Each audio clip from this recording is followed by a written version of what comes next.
부마민주항쟁 기념사업회에서 처음으로 부마항쟁사 구술 사업을 저희들이 하기로 했는데,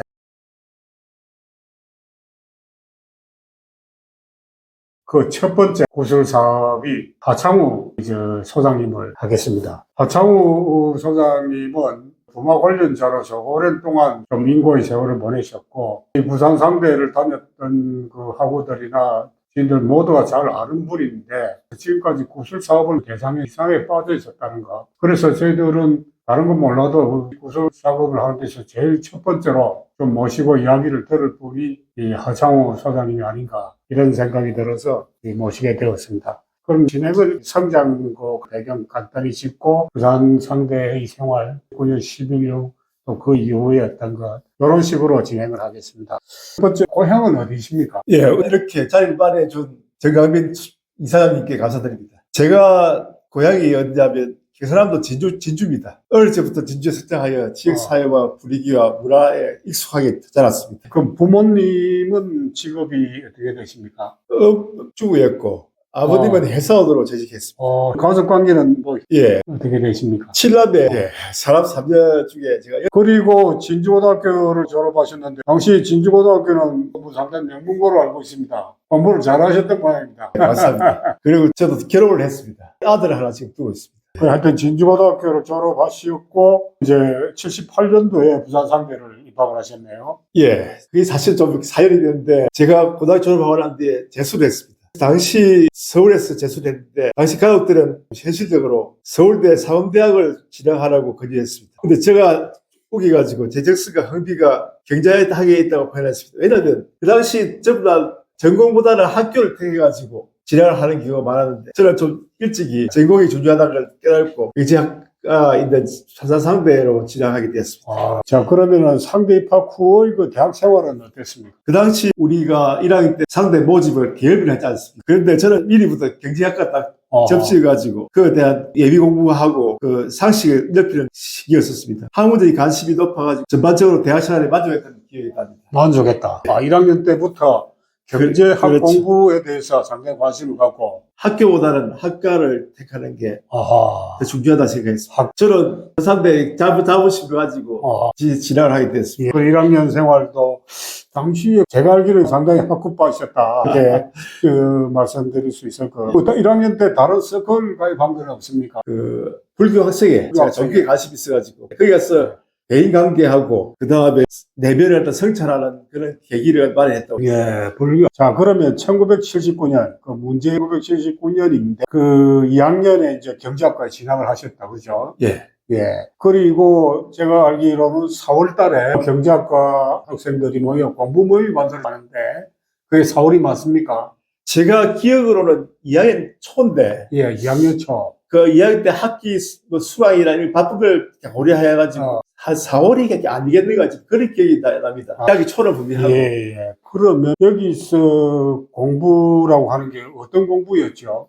경제학에 여기 한 친구들이 공부에 대한 진지함과 시대의식이 강한 친구예요. 그러면은 이 공부 모임을 처음 제안한 사람은 누구였습니까? 당시 경제학과 7학번 복학생이었는데 박현호 선배. 박현호 선배가 7학번이었습니까? 예, 7학번. 그러면 그 당시 박현호 선배는 그 공부 모임을 제안하게 됐던 배경이랄까? 그런 거는 뭐 어떤 것이었어요? 아까 제가 말씀드렸지만 기판경제학이 경제학과 정규 커리큘럼 과정에서 않는 것. 공부를 했습니다. 그런 의미에서 우리가 좀 사고를 넓히고 그리고 학과와 진로에 도움이 되지 않을까 싶어가지고. 진로. 그렇죠. 그러니까 어디까지나 그게 당시에 말하는 소위 언더스컬이나 운동을 지향 그런 게 아니고 경제학 공부를 심화시키기 위한, 일단 첫째 목적이 거기니까. 그거 예. 경제학 공부가 주 목적이었다. 그리고 거기 참여한 멤버들이 공부에 대한 진지함과 더불어 시대 인식이 강한 친구들이었습니다. 문제의식이 강한 친구예요. 그래서 나중에 사람들이 경제학과 7인조라고 하는데, 그게 지금 우리 하창우 소장을 비롯해서 박현호 선배, 이청년 씨, 그 다음에 윤병로, 그 다음에 유동현이, 그 다음에 황헌규, 그 다음에 또 한 명 있죠, 최병렬이, 그렇게 7명이었어요. 그랬습니까? 예, 예. 야, 그 당시에 79년 1학기 경제학과 막 진학 올라가서 다들 뭐 경제학 공부를 그렇게 많이 한 상태도 아닌데 박현우 선배도 뭐 군대 갔다 왔지 경제학 공부를 먹고 나타난 분은 아니잖아요. 그런데 그런 채 7명이 모였다는 거 대단한데. 그러니까 개인적으로도 서로 1학년 때 알고 지내던 알고 지내면 이청전, 하은규, 윤병, 유동현이 이런 친구들 다 1학년 때 같은 반이었거나 동문으로서 평소에 알고 지내던 사이. 그래, 1학년 때 조금 가까웠다. 그렇구나. 통합했다고 해야죠. 그래요. 경제학과 2학년 학생들, 방금 말한 이 학생들이 지금 멤버였는데, 공부 모임은 뭐 예를 들어 일주일에 한 번이라든지 어떤 식으로 진행을 했습니까? 공부를 주로 주 1회, 당시 요일은 잘 안 나갔는데 주말에 아니고 주중에 모여가지고 책을 선정하고 그리고 토론을 하는. 누가 대표 발제를 안 했습니까? 발제는 없이. 발제는 글쎄, 지금 서로 또 토론하는, 그렇죠. 말하자면 스터디 그룹의 전형적인 그런 방법인데 그런 식으로 진행했다. 그렇죠. 저희들 그 모임도 그리 특별한 일이 아마 그렇게 보통은 있습니다. 누가 대표 발제하고 또 서로 토론하고 텍스트를 선정하고 그렇게 진행을 하셨다. 그렇다면은 공부모임이 정해지면은 읽을 그 예를 들어 책을 목록을 정하지 않습니까? 그렇죠. 일어나기 전까지 책을 몇 권을 어떤 책들을 읽었습니까? 아마 10여권 이거든요. 10여 권 읽었. 야, 그러면 그 몇 달 동안 4, 5, 6, 7, 8, 9, 6개월 정도에 10여 권 읽고 상당히 많이 읽은 책인 건데. 그 볼륨하고 그 내용이 좀 더 어려운 게 있고 좀 쉬운 게 있을 때. 그러니까 어려운 거는 한 달 걸리고 그 다음에 좀 쉽다고 싶은 일주일에 한 권씩 이렇게 해나갔다. 그러니까 지난번에 제가 전화로 잠시 듣기로는 서희제의 자본주의 이행 논쟁이라든지 자본주의 발전사라든지 뭐 이런 거 또는 오스카 구조경제사 뭐 이런 책도 읽었다고. 경제학과 2학년으로서는 상당히 그 레벨이 높은 책들인데. 사실 지금 생각해도 다시 읽으라면 어려워.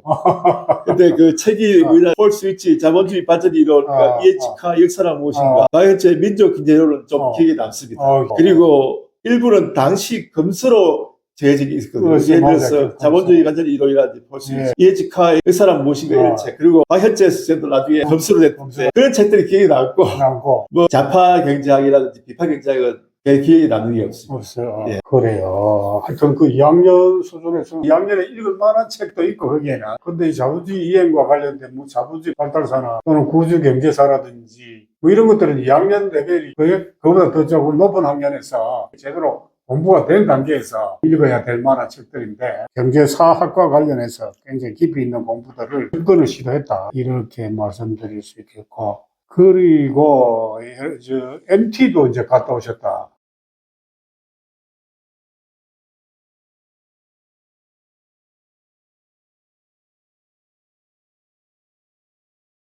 MT를 갖다가 우리가 방학 중에 갔는데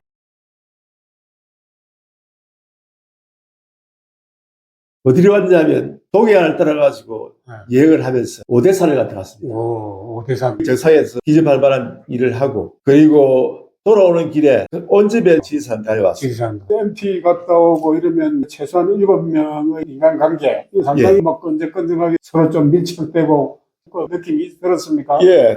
하여튼 추억이라는 게 그 무서운 건데 동지애하고 그리고 공동체 의식이 한양됐다 봅니다. 그러니까 대학 2학년 때 굉장히 중요한 경험을 하신 것 같습니다. 지금도 그때 찍어난 사진들을 보면서 사진 있어요? 나중에 집으로 돌아가서 스캔을 해서 보내주세요. 예, 알겠습니다.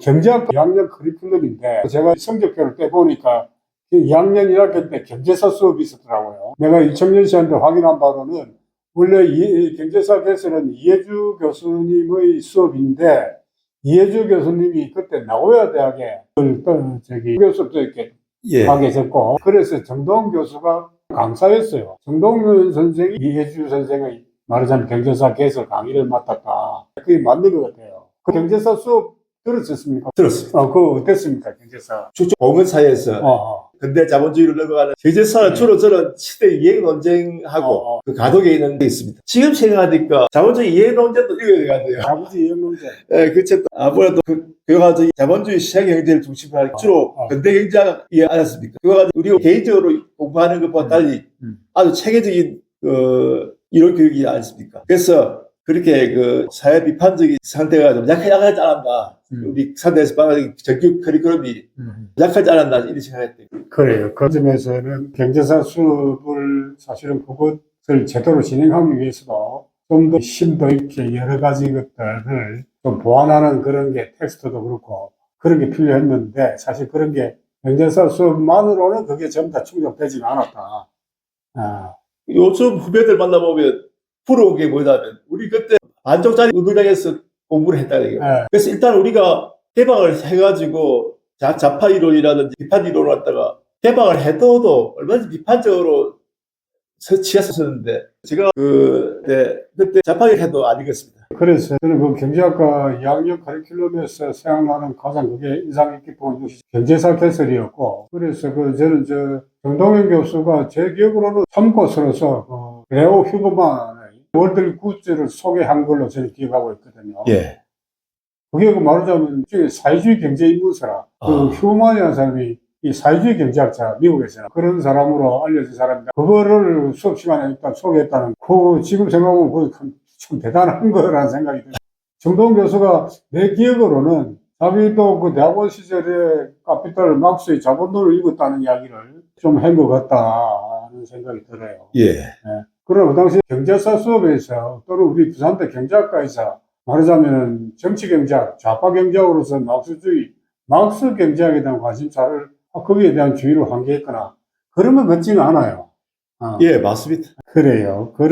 낙스주의를 공부했던 게 지금 하나의 지적 호기심과 본능적인 그런 균형 감각이라고 봐야죠. 그렇죠. 만약에 우리가 막스 경제학을 공부를 할 수 있을 해도 치사 선택을 했을 것이고, 그리고 그렇다면 이전보다는 자본주의 시장경제의 약점을 갖다가 보완할 수 있는 그런 하나의 부수 도구로서 필요했다고 생각이 봅니다. 그렇죠. 독일식으로 말하면 사회정책 또는 제도경제학적인 그런 관심이지, 그거를 소위 운동권에서 말하듯이 이걸 뒤엎어버리고 혁명주의적으로 그런 걸로 사고하기 위해서 경제학을 공부한 건 아니다. 그렇죠. 그 점이 분명한 차이점인데, 2학년 커리큘럼에서 우리가 특별히 이야기할 부분은 지금 보면은 경제사라든지 이런 것이었고, 나머지는 대부분 근대경제학 계열, 그렇죠. 화폐금융론, 이론 경제학이지. 그런 거였으니까 그 부분들에 대해서 특별히 언급할 만한 것은 없다. 예, 생각이 예. 들고. 그래서 우리 경제학과 7인조라는 공부 모임에서 주로 비판 경제학 개인의 책을 읽었던 것 같은데, 당시 막스주의에 대해서는 방금 이야기가 나왔습니다만, 이에 대해서 특별히 이 막스주의에 대해서 이것을 깊이 있게 파야 되겠다, 이런 거는 아니었다. 그렇다고 봐야죠. 아무래도 균형 감각이 있더라도 해도 치사 선택을 하려면 자본주의 시장 경제를 다루는 이론 경제학, 근대 경제학을 공부했을 거라고 생각합니다. 그렇죠. 예. 자, 그러면 이제 우리가 다음 문제로 넘어가면 참 흥미있는 하나의 사실이 있습니다. 당시 부산대 운동권은 1978년 가을부터 스터디 그룹이 만들어집니다. 일명 도깨비집이라는 언더스쿨인데, 이들의 학습 목록을 보면 최종식 교수, 이분도 처음에 부산대학교 경제학과 교수였습니다. 경제사를 강의했는데, 서양경제사론이라는 책이 있어요. 제가 도서관에서도 몇 년 전에 찾아서 내가 한번 봤는데, 이분은 막스 역사발전 5단계서를 수용하는 입장이더라고요. 제가 참 지금 수많은 이제 세월이 지나서 참 흥미롭다고 생각하는 뭐냐면, 우리가 78년 1학년 들어왔고 79년에 2학년 경제사 수업을 들었는데, 그 텍스트가 이해주 교수의 경제사 개설인데, 이 경제사 개설 초기 문제의식을 보면 막스 역사발전 5단계서에 대해서 상당히 비판적인 입장을 취하고 있어요. 그래서 언더에서는 지금 막스주의로 이렇게 달려가고 있고, 언더에서 이게 뭐가 있는 것처럼. 그러나 이제 경제학과 오픈된 커리큘럼에서는 사실 그걸 넘어서는 막스주의의 한계들까지 인지한 상태에서 넘어서는 못해. 그것만이 유일한 정답은 아니지만, 오픈된 경제학 커리큘럼이 이 넘어선 그것들을 갖고 선생이 이렇게 논의를 진행하고 있는데, 부산대학교 언더스쿨은 어떻게 보면은 이런 말 한번 좀 구닥다리 같은 그런 데 매여가지고 거기서 혁명주의로 빠져버리나, 좀 이런 게 참 대조적으로 한 6개월 상간에 이런 흐름들이 참 보였다는 그런 좀 생각이 들고 그렇더라고요. 그래서 정말 운동권이라는 것, 진보라는 게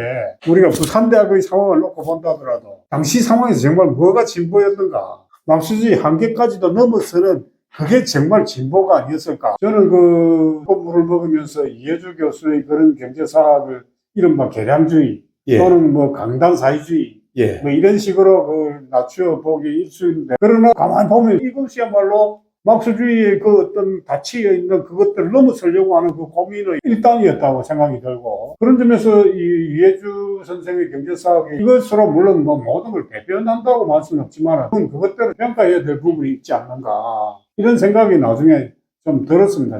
예. 당시 뭐 이제 7인조 스터디 그룹에서 공부도 하고 MT도 다녀오시고 했는데, 그 참여했던 분들, 그분도 당시 시국에 대한 인식은 어떠했습니까?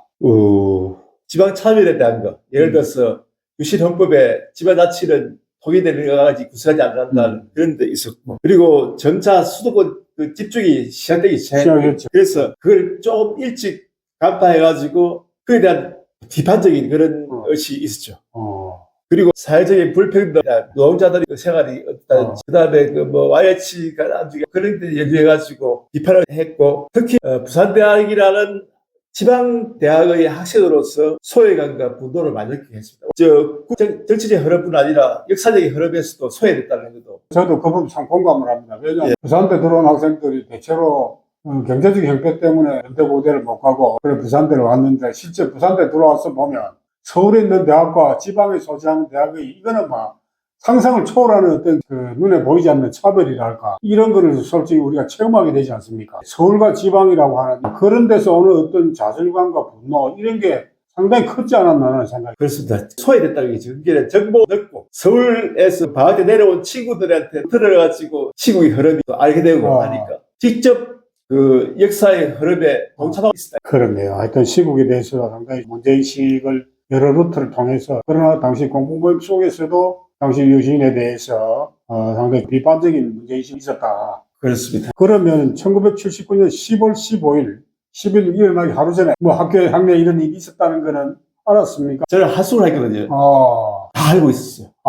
진짜 들은 게 아니고 간접적으로 들었어요. 간접적으로. 15일날 그게 있었다는 걸 그래가지고 알았네. 존재를 알고 있었고 아주 긴장된 분위 속에 있었습니다. 그러면 이제 1979년 10월 16일 이제 부산 상대생의 시기가 시작이 됩니다. 우리 하창우 소장은 당시 어디에 계셨습니까? 화평 수업 시간에 계셨어요? 그때 목격했던 것들 이야기해 주세요. 크게 나눠가지고 인문사회관에서 상대생 그리고 기자과 2학년생들이 중심으로 시작돼가지고, 제가 알기로 있기는 다음 시간이 10시부터 있었는데 들어가가지고 가방 속에서 선물을 던져내가지고 모두가 다 동참할 테니까 나가자 얘기했죠. 그래서 제가 따로 나갔죠. 뭔가 이 컨디션을 얘기를 했기 때문에 제가 나와가지고 줄을 씌웠어요.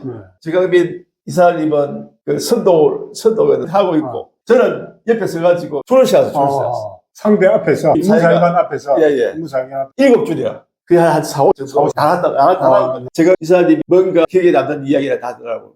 우리가 시작이다.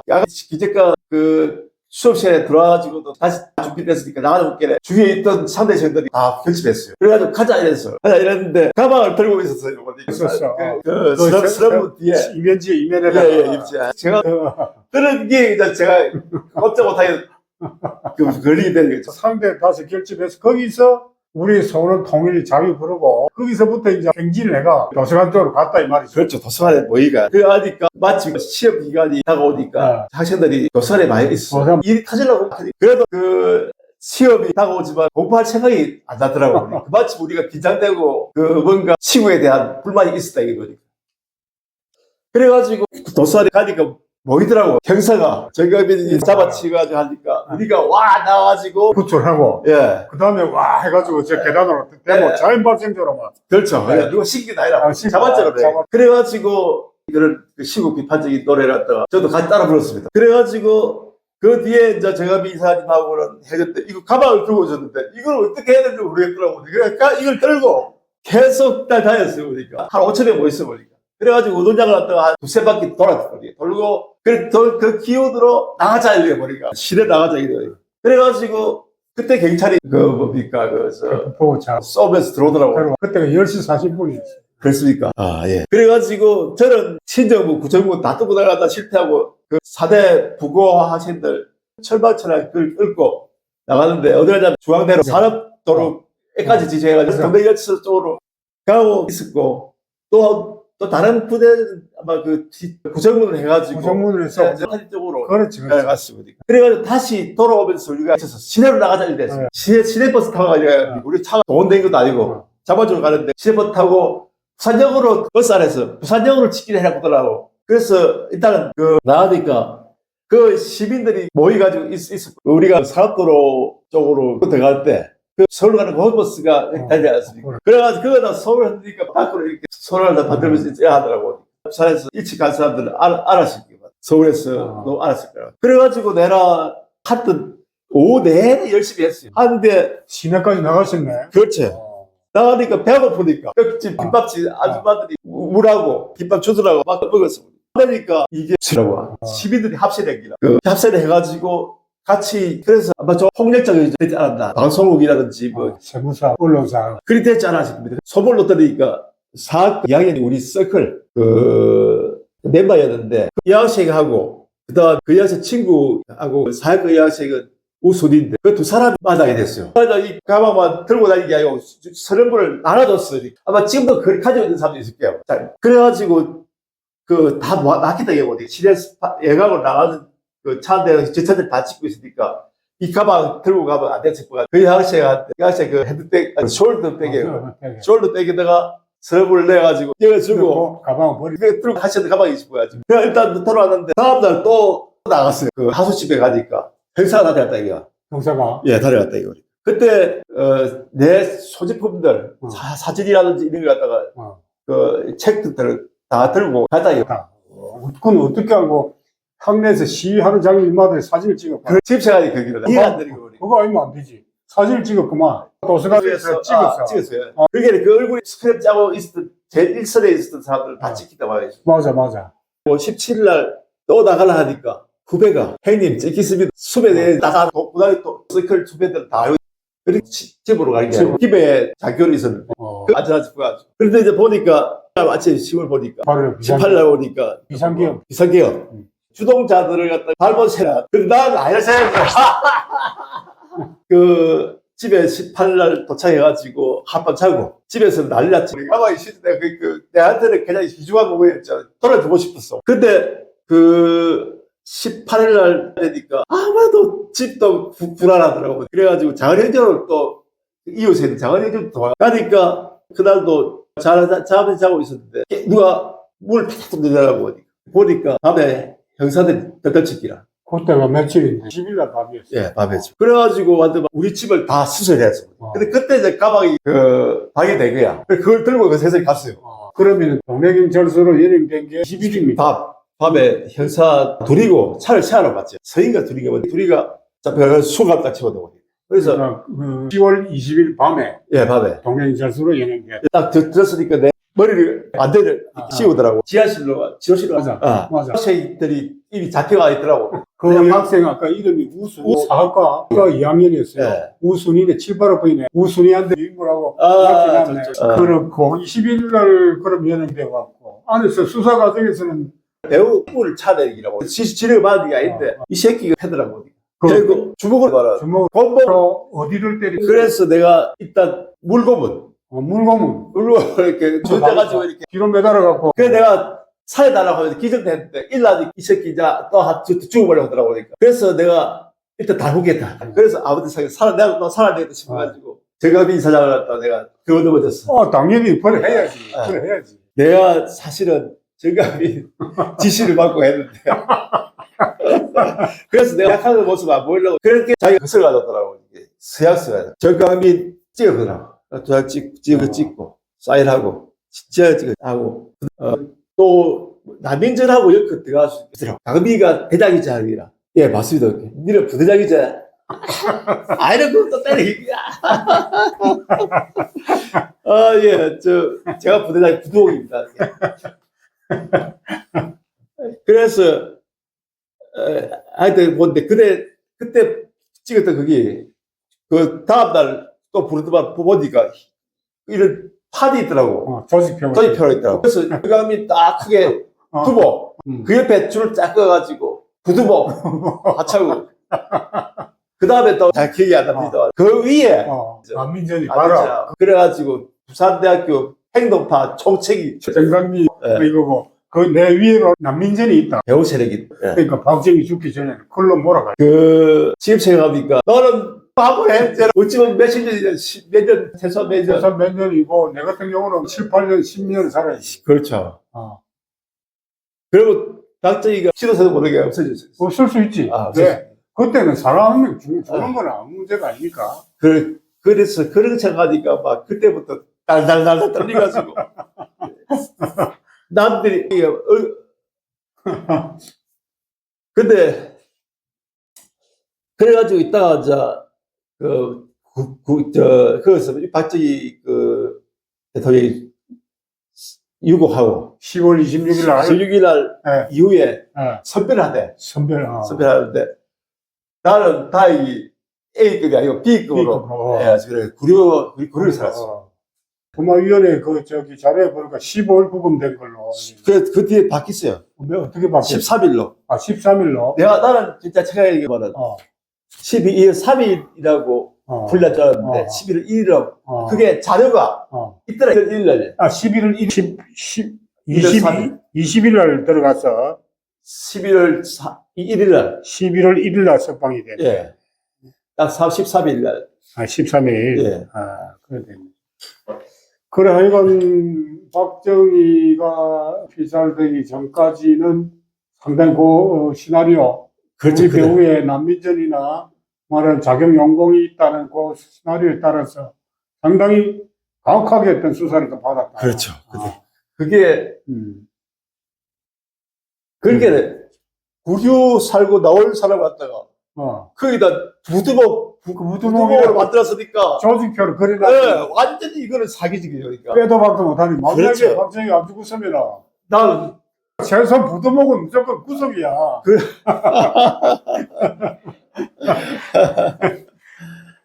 참 우리 좋았다 싶었는데 그 뒤에 생활은 그렇게 안 했으니까 그래요. 계속 밀려오는 트라우마에다가 일생이 그래. 그러면 이제 까이시하더만. 부망정 이후 지금까지 예. 삶이 그렇게 참 순탄하지는 우리가 다 않았던 것 같은데 그거를 짧게 좀 요약한다면 예. 어떻습니까?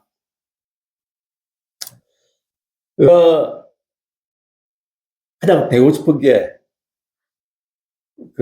당시 종교적인 지도자라 정치 지도자가 되고 싶은 그런 요소만 있지 마라. 현실적으로 제가 경제학과에 들어온 목적이 교수가 안 돼보겠다.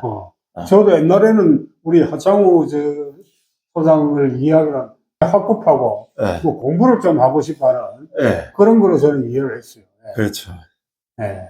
경제학자가 되고 싶다. 그렇죠. 그랬는데 그게 좌절됐다 이거. 좌절이 됐다. 청년 시절에 가졌던 꿈이 좌절이 됐다. 그때부터 집에서 방황이 시작했어요. 또 아버님 돌아가시고 형제들이 있었는데 큰 형님이 나를 갖다가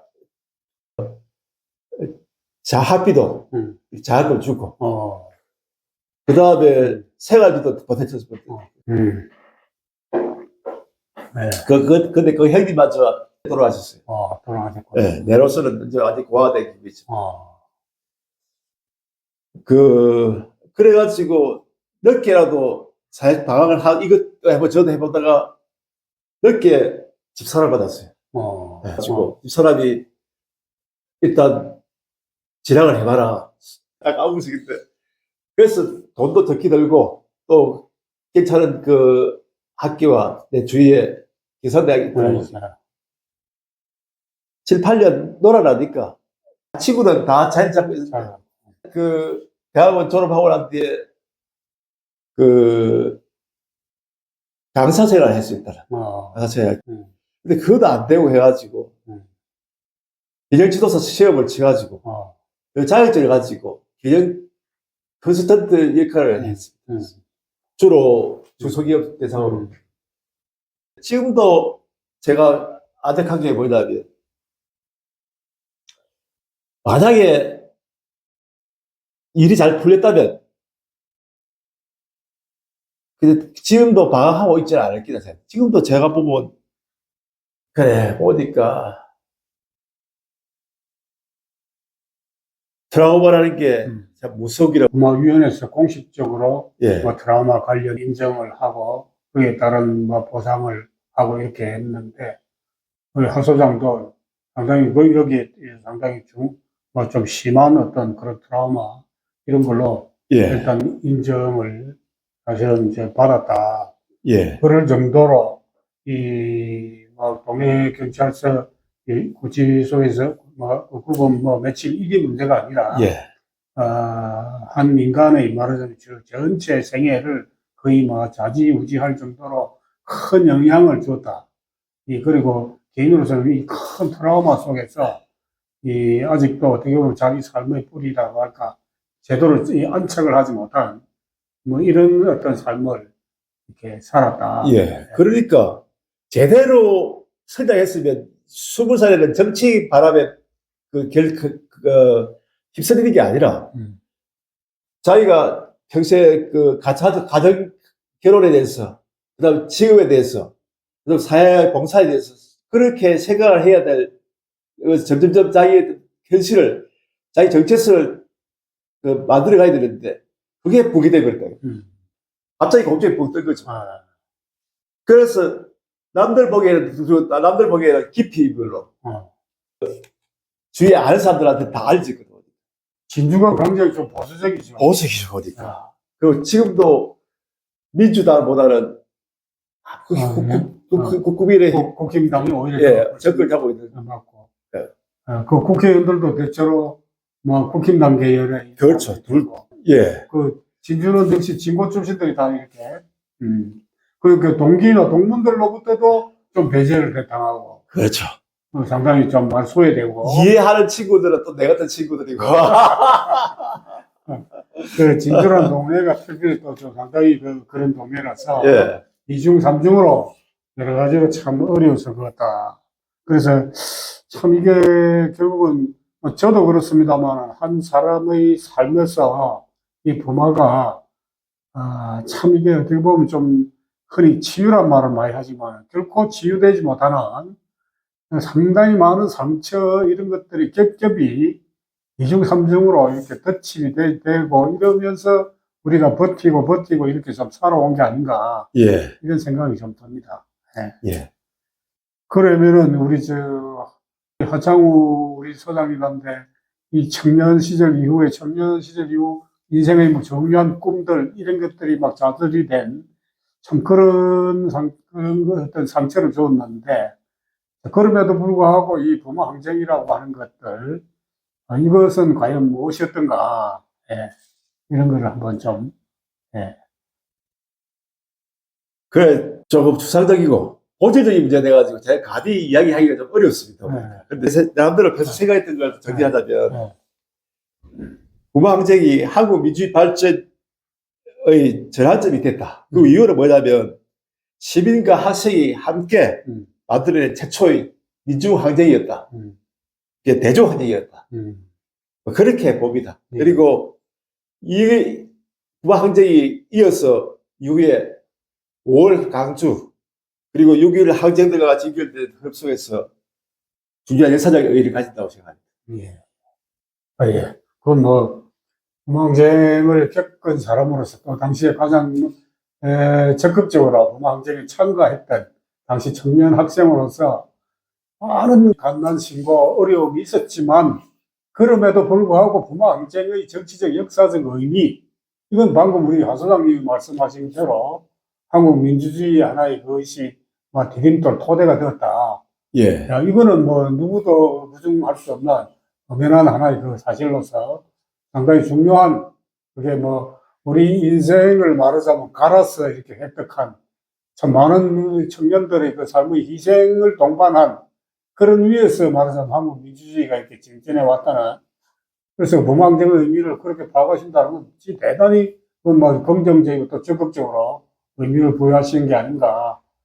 그 점에서 뭐 저는 많은 상처가 있음에도 불구하고 물론 개인의 상처와 그 역사적으로 어떤 진전과 진보 이게 뭐 반드시 또 동시적으로 그 같은 걸로 다가오지는 않는데 개인의 상처는 상처로서 이거는 뭐 또 무엇으로도 치유할 수 없는 걸로 남아 있는 반면 약간의 그것이 위로라고 할까 뭐 그거에 이제 부모항쟁은 이런 것이다는 걸로 우리가 이제 이해를 하는데 어쨌든 그러나 부망직을 대단히 그렇게 긍정적으로, 적극적으로 평가하신다는 점, 그건 굉장히 많은 그 어려움에도 불구하고 참 공감이 가는 그런 의미 규정이 아닌가, 이런 생각이 듭니다.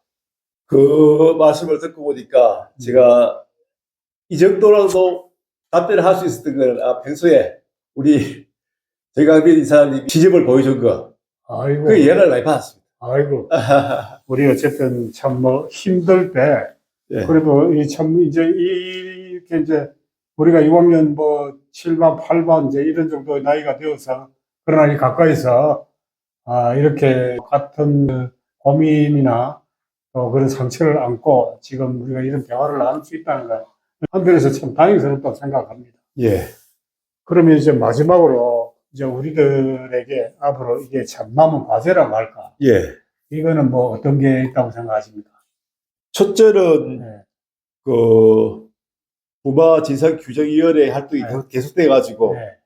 완전한 진상규명이 돼야 된다. 네. 그게 이렇게 우리 음. 개인적으로 음. 정강민 이사님이 하시는 일을 어, 우리 공적인 재단 공적인 뭐 기관에서도 기관에서 계속 진상규명을 완전한 진상규명을 해야 되고 그리고 관련자들에 대해서 충분한 보상이 돼야 된다. 보상이 된다. 그리고 항쟁을 갖다 격사를 기입할 수 있는 기념관 설정해야 된다. 예, 예. 그게 남은 과제고 특히 네. 다음 세대를 위해서 네. 교육적으로 네. 의미 있는 활동을 해야 된다. 예, 예. 뭐 대충 이렇게밖에 말씀드릴 수가 없습니다. 아이고, 그런데 아주 중요한 건 다 짚으셨네. 예. 다음 세대를 위한 교육. 예. 이런 주자입니다. 것들. 그걸 위해서도 기념관 정도는 꼭 있어야 되겠죠. 그렇죠. 예, 예. 그게 하나의 틀이니까. 그러니까. 예. 그걸 통해서 세대적 재생산, 예. 부마 항쟁에 대한 역사적 의미들, 예. 이런 것들 공유. 기념감이 있어야 학생들 보고 직접 보고. 백분이 불행이나 예. 한 보고 가는 게 훨씬 낫겠습니다. 그렇죠. 알겠습니다. 혹시 또 뭐 빠진 게 있으면 뭐 더 말씀하셔도 되고. 2017년도에 예. 공식적으로 관련자 인정을 해주고, 예, 예. 그리고 2023년에는 드라마 예. 인정으로 이가 상의를 상위 인정 인정해가지고 받았죠. 예. 그 보상을 해준 예. 여러 가지 활동을 하고 계시는 네. 우리 부마 진상규명위원회의 활동에 감사드립니다. 예, 예. 감사합니다. 자. 예. 아이고, 수고했습니다. 진주에서 멀리 이동하시고. 예. 하여튼 오늘 이 구술을 바탕으로 이 구술은 뭐 일단은 하나의 그 전체 틀은 잡았습니다만 예. 앞으로 계속해서 좀 더 범위를 넓혀서 여러 구술이 작업이 좀 이어지기를 바라면서 일단 오늘은 여기서 마무리를 하겠습니다. 예. 고맙습니다. 예. 수고했습니다. 수고하셨습니다. 예.